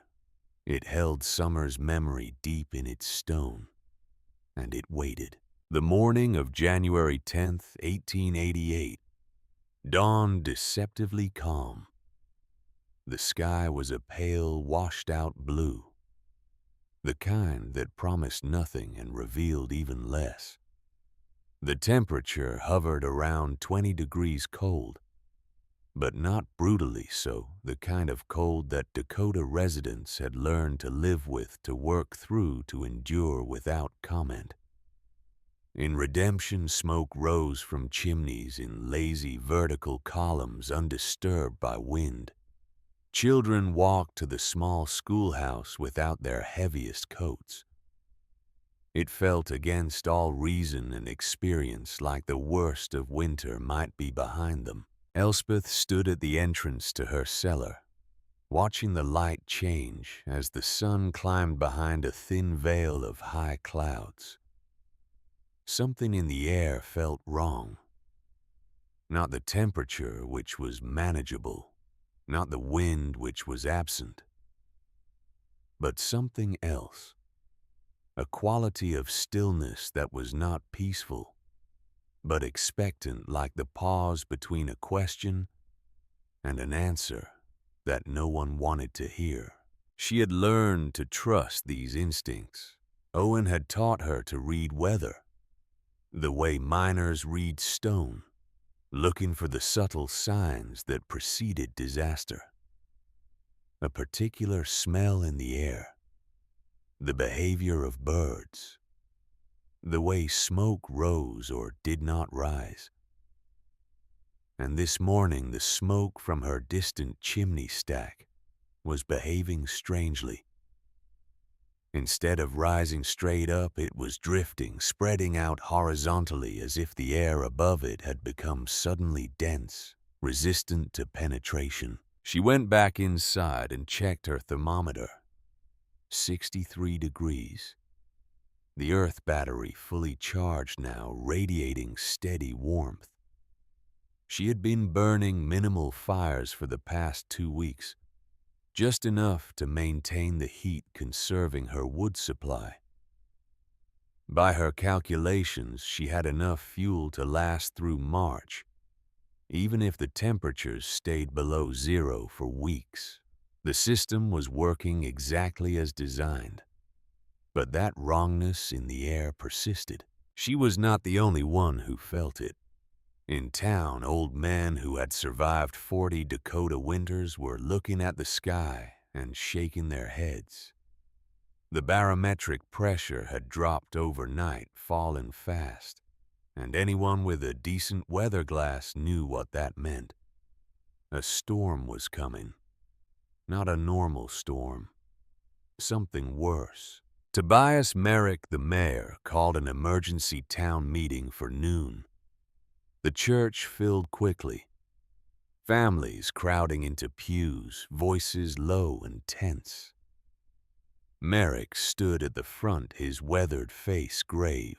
"The glass is falling faster than I have seen in 10 years, he said without preamble. We have perhaps 24 hours before a major system hits. I am recommending that everyone ensure their wood supplies are accessible, their livestock are secured, and their families are prepared to shelter in place for at least 3 days. Murmurs rippled through the congregation. 3 days was a long time to be trapped indoors. But no one argued. They had all heard the stories of the blizzards that came without warning, that turned the world into a white void, where you could not see your hand in front of your face, where people froze to death 10 feet from their own doors because they could not find them. Silas Thorne stood. "The depot cabin can serve as emergency shelter if needed," he said. "It is the largest and warmest structure in town. Capacity is 40 people, maybe 50 if we crowd. If anyone finds themselves in trouble, if their home becomes unsafe, they should make for the depot. I will keep the fire burning until this passes." There were nods of approval. Silas's reputation, already solid, had grown considerably in the weeks since he had publicly acknowledged the superiority of Elspeth's thermal design. He was no longer just the best builder in the valley. He was the builder who had the humility to learn. And in a frontier community where pride could kill you, humility was a virtue worth respecting. The meeting adjourned. People scattered to their preparations. Silas found Elspeth as she was leaving. "Mrs. Morgan," he said. "If the storm is as bad as the glass suggests, I want you to consider coming to town. Your cellar is sound, but if something goes wrong, you are 3 miles from help. I appreciate the concern, Mr. Thorne, but the cellar is designed for this. The earth does not care about storms. The earth does not. But you might. I will be fine." He looked like he wanted to argue, but he had learned over the past weeks that arguing with Elspeth Morgan was an exercise in futility. Instead, he simply nodded. "If you change your mind, the depot will be there."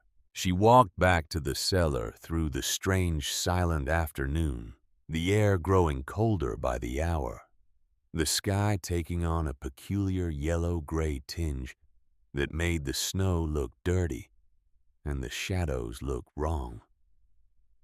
By the time she reached home, the first flakes were beginning to fall.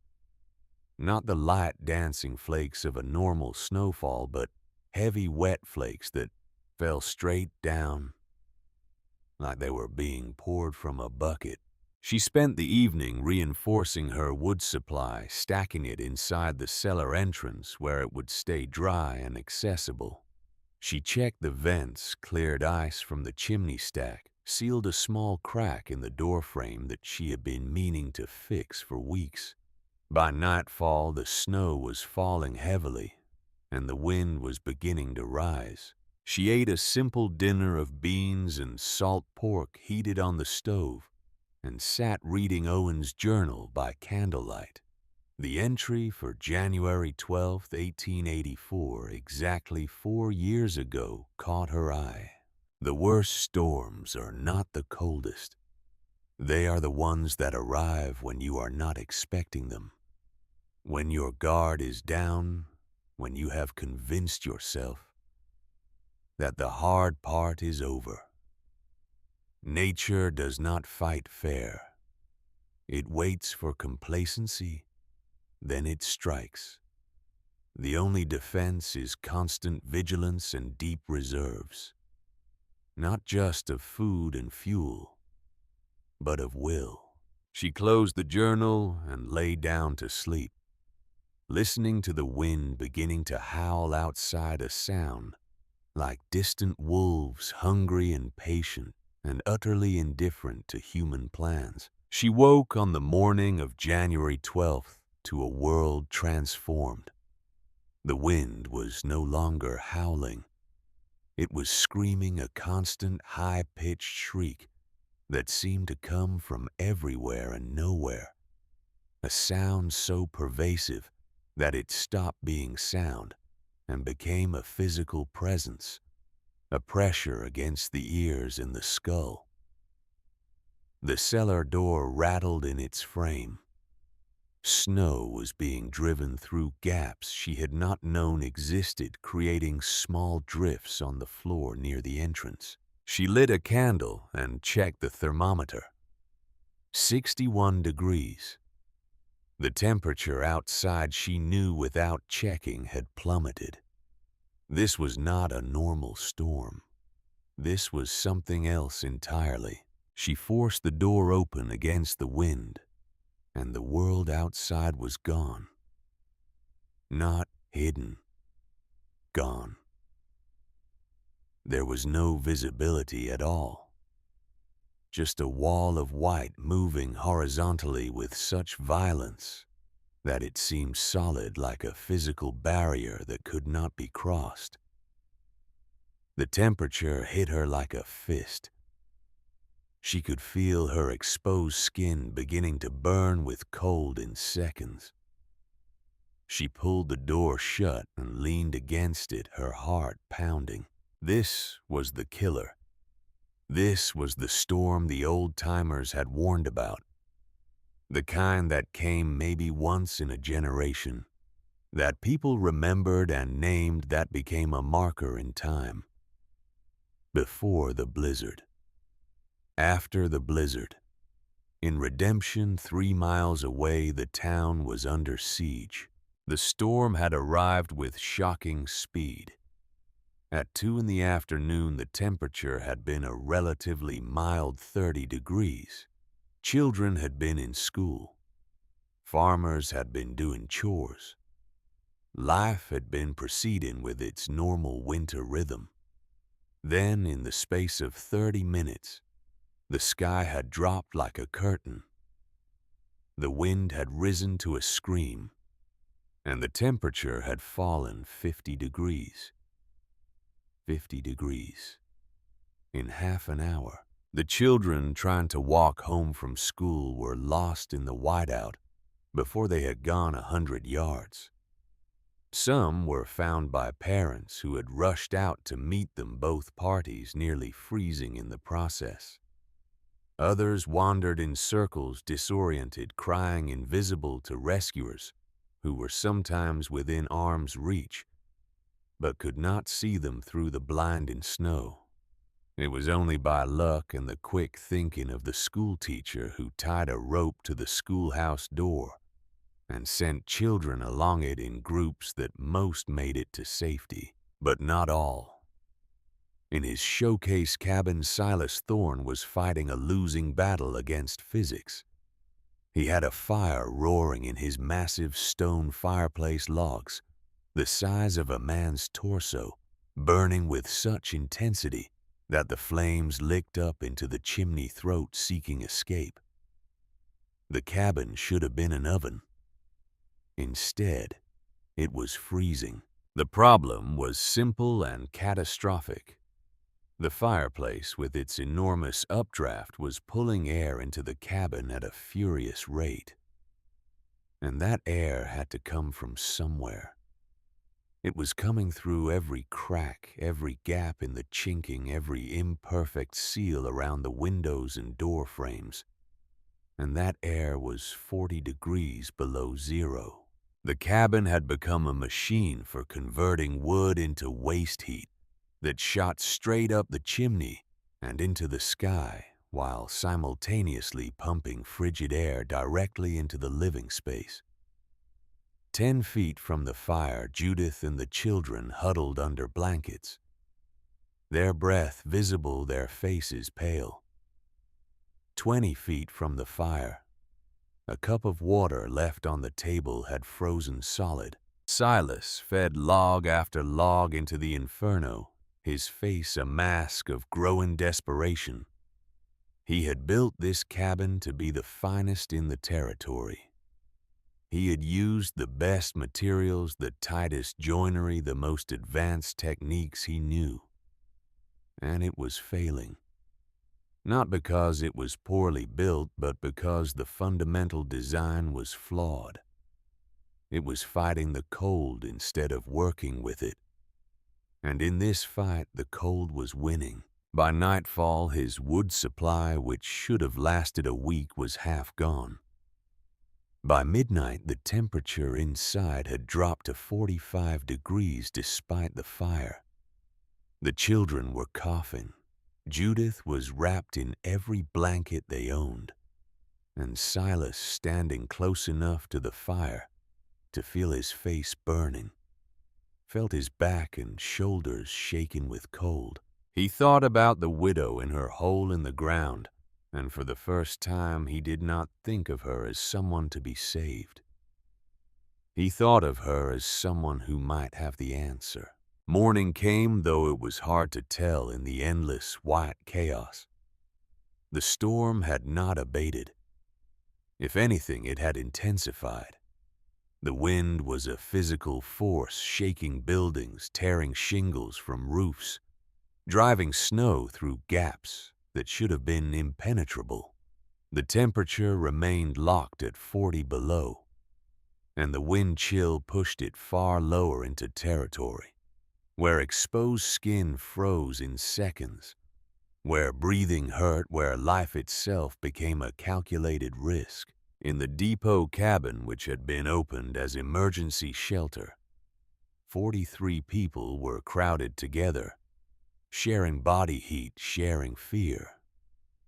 Silas's fire, fed constantly by volunteers working in shifts, was burning through wood at an unsustainable rate. The interior temperature, despite the crowd in the inferno, was holding at 38 degrees. People were cold, frightened, but alive. For now. But the wood supply was dwindling faster than anyone had anticipated. By Silas's calculation, they had perhaps 24 hours of fuel remaining. After that, the fire would go out, and the temperature in the cabin would equalize with the outside in a matter of hours. And at 40 below, that meant death. He stood by the fire, watching the flames consume another log, and made a decision that he knew would haunt him for the rest of his life, one way or another. He turned to Judith, who was sitting with Clara and Nathaniel wrapped in blankets, her face drawn and exhausted. "I am going to the Morgan cellar," he said quietly. Judith looked up sharply. "Silas, you will die out there. The visibility is 0. The temperature will kill you in minutes. If I stay here, we all die when the wood runs out." Her cellar was at 63 degrees last week. Her system does not depend on burning wood faster than we can cut it. If she is still alive, if her system is still working, it is our only chance. And if you freeze before you get there, then I freeze, but at least I tried. He did not wait for her to argue further. He bundled himself in every layer of clothing he owned, wrapped a scarf around his face until only his eyes were visible, and stepped out into the storm. The cold hit him like a physical blow, driving the air from his lungs, making his eyes water instantly. The tears froze on his cheeks. The world was a white void, screaming infinite, disorienting. He could not see the depot cabin behind him. He could not see anything. He tied a rope around his waist, anchored it to the cabin door, and began to walk. The cellar was perhaps 200 yards from the depot. In normal conditions, a 3-minute walk. In this, it might as well have been on the moon. He walked with one hand extended, feeling for trees, for landmarks, for anything solid in the chaos. The rope played out behind him. 50 feet. 100. He had no idea if he was going in the right direction. The wind was disorienting, pushing him sideways, turning him around. His face was numb. His fingers, even inside heavy gloves, were starting to lose sensation. His lungs burned with every breath. 150 feet. The rope was running out. If he did not find the cellar before it ended, he would have to make a choice. Go back or cut the rope and continue blind. One meant admitting failure. The other meant probable death. He felt something solid. A tree. No, not a tree. A bush. Hawthorn from the feel of the thorns even through his gloves. He knew these bushes. They marked the entrance to the cellar. He dropped to his knees, feeling through the snow, and found the door. He pounded on it, but the sound was swallowed by the wind. He pounded again, harder, and this time he felt it give slightly. The door opened. Warm air rushed out, so warm it felt like summer, like a miracle. Elspeth Morgan stood there, a candle in her hand, her face shocked. Mr. Thorne. He fell through the entrance into warmth, into air that did not hurt to breathe, and lay on the earthen floor, gasping, his body shaking uncontrollably. Elspeth shut the door against the storm and knelt beside him, pulling off his ice-crusted scarf, his frozen gloves, "Are you alone?" she asked. He managed to shake his head, trying to form words through numb lips. "Depot, 40 people, wood running out. We need—" He could not finish. The enormity of what he was asking, what he had come to do, overwhelmed him. He, Silas Thorne, master builder, the man who had mocked her system, who had warned her she would die, was here to beg for shelter in the very hole he had called a tomb. Elspeth understood immediately. She helped him sit up, wrapped a blanket around him, and spoke with a calm that cut through his panic. "How long before the wood is gone?" 20 hours, maybe less. "Can they walk here in this storm?" "I do not know. I barely made it. But if they stay, they freeze." Elspeth was quiet for a moment, thinking, calculating. Then she moved to the corner where her supplies were stored and began pulling out everything she could spare. Blankets, food, candles. "My system can handle the cold," she said, "but it cannot handle 43 people. The space is too small. The air would not circulate properly. But it can handle 10, maybe 12 if we are careful. Then we choose who lives." Silas's voice was hollow. "No, we make them all walk. The depot is 200 yards.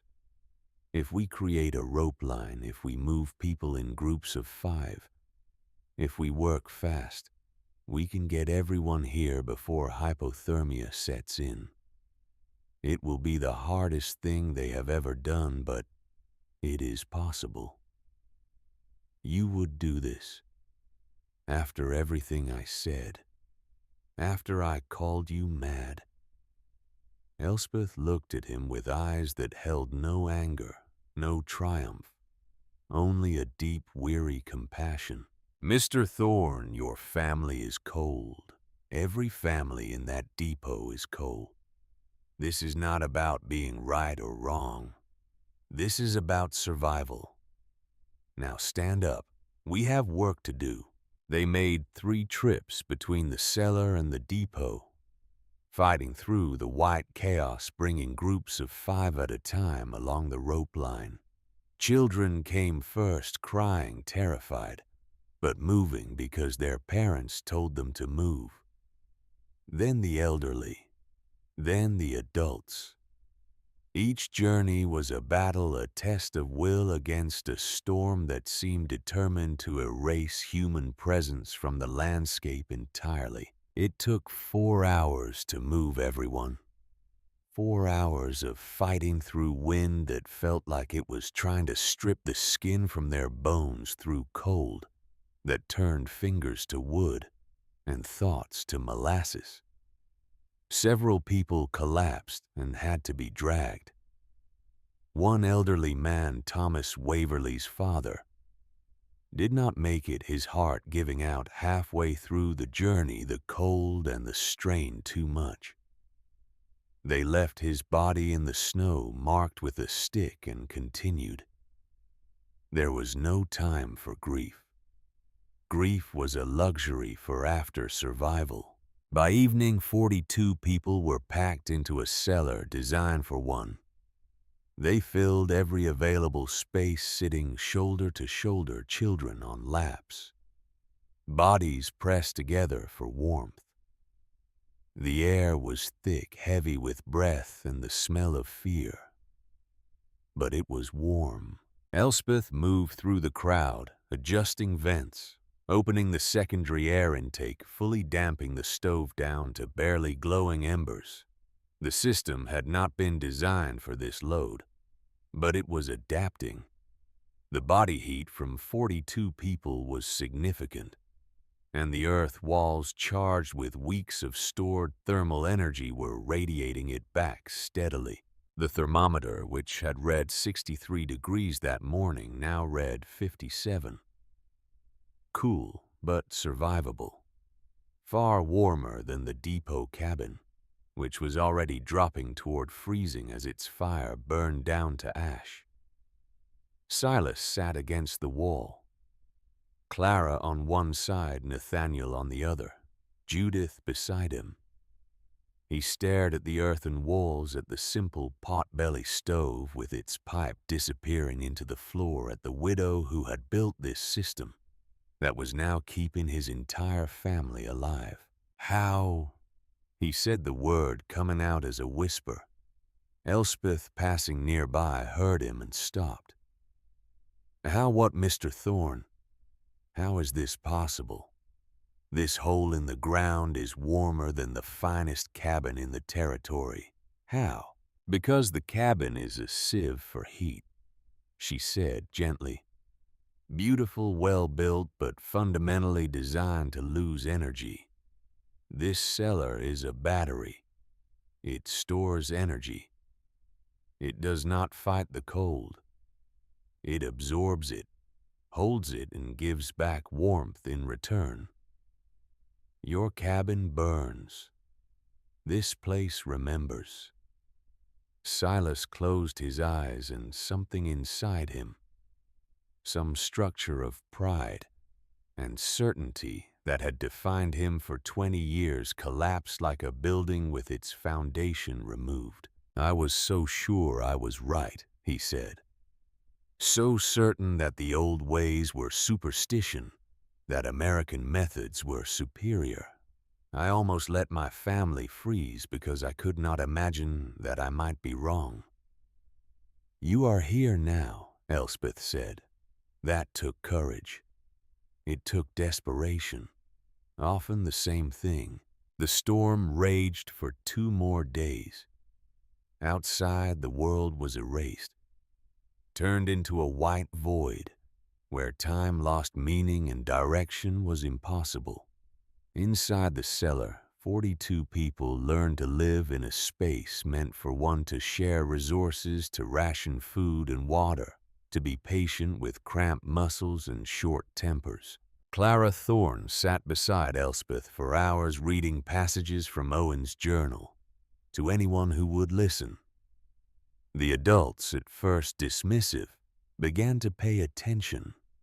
The technical notes, the careful observations about thermal mass and airflow and the long memory of stone became a kind of scripture, a text that explained the miracle of their survival. On the 3rd day, the wind began to fade. The temperature rose slightly. The white void outside became translucent, then gray, then finally began to reveal shapes. Trees, hills, a world that had been hidden. When the storm finally broke, when the sky cleared to a hard, brilliant blue, they emerged from the cellar like survivors of a shipwreck, staggering onto shore. The world was transformed. Snow drifts 20 feet high.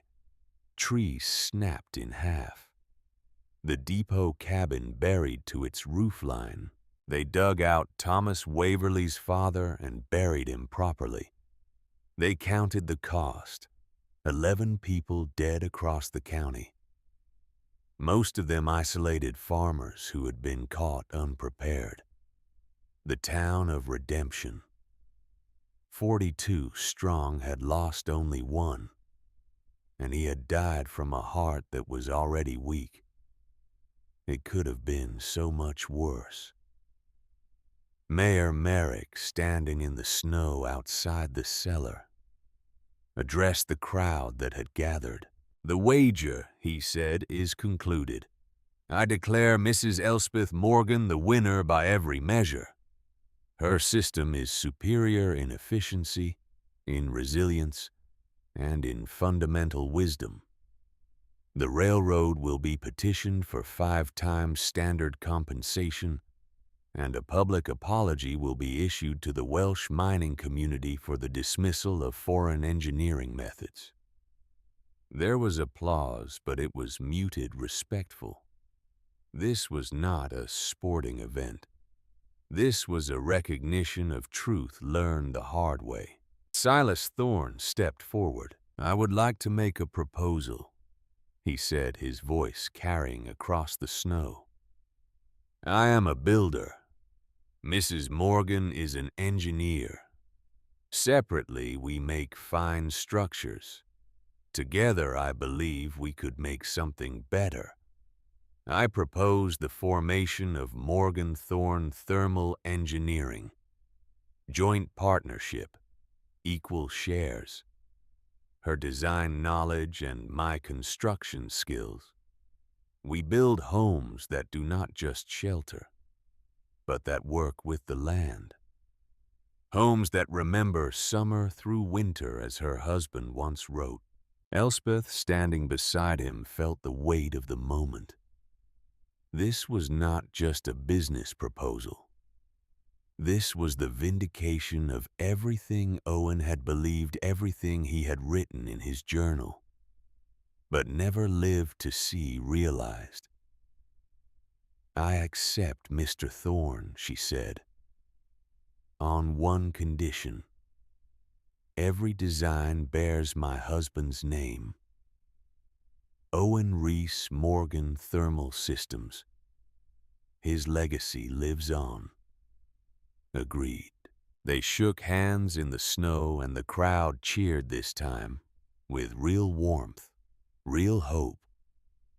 Not just for warmth in winter, but for the possibility that the hard land they had chosen to live on might, with the right knowledge, become a partner instead of an adversary.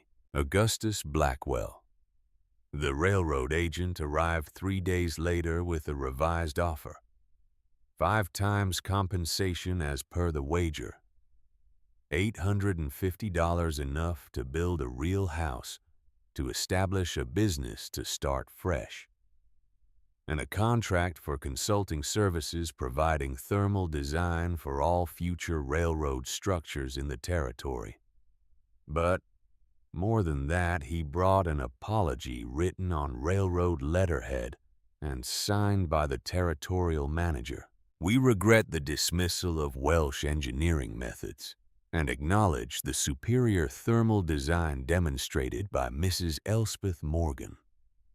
The Northern Pacific Railroad recognizes the value of traditional knowledge and commits to incorporating such methods in future construction."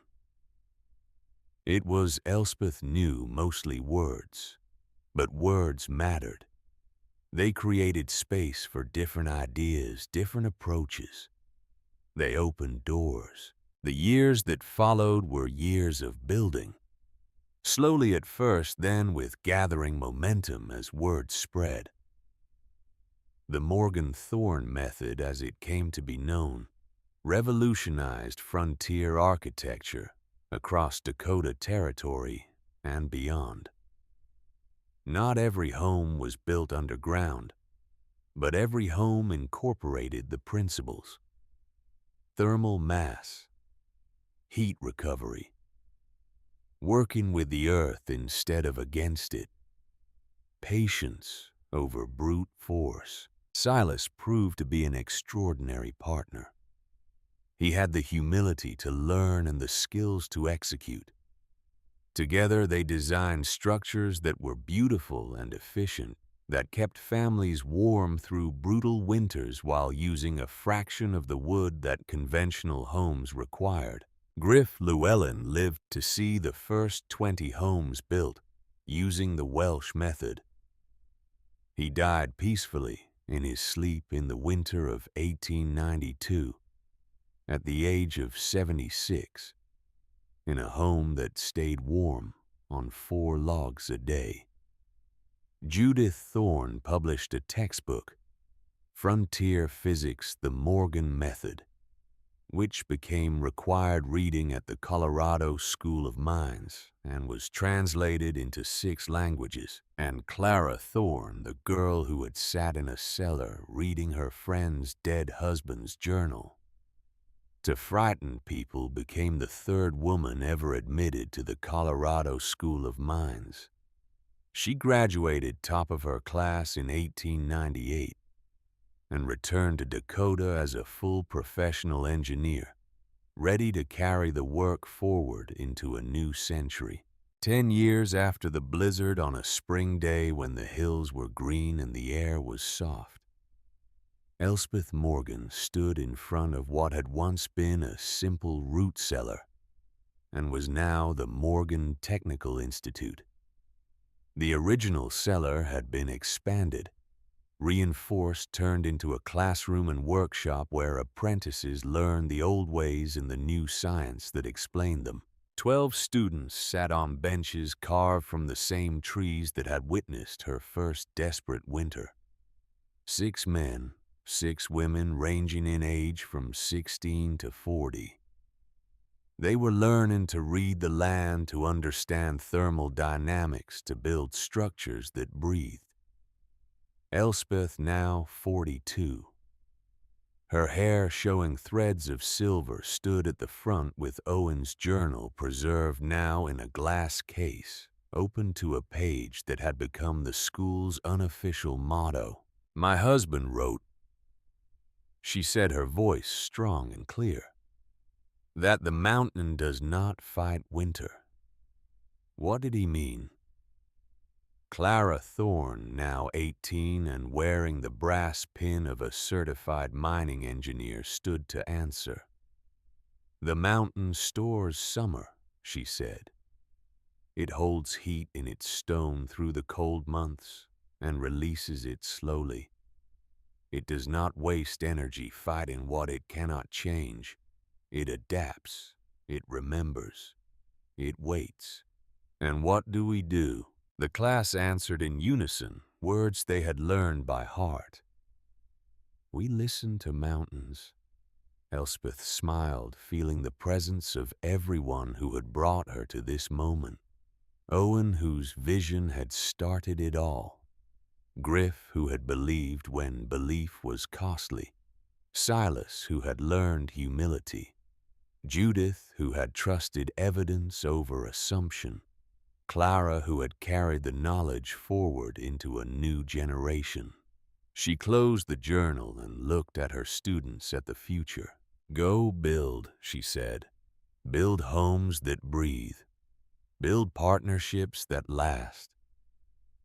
Build with the earth, not against it. And always, always remember that the most powerful solutions are not found by fighting nature, but by understanding its systems." They filed out into the spring sunshine, ready to transform a hard land into a home, one breathing house at a time. Elspeth stood alone in the classroom for a moment, then walked to the glass case and placed her hand on it, feeling the worn leather cover beneath the glass. "We did it, Owen," she whispered.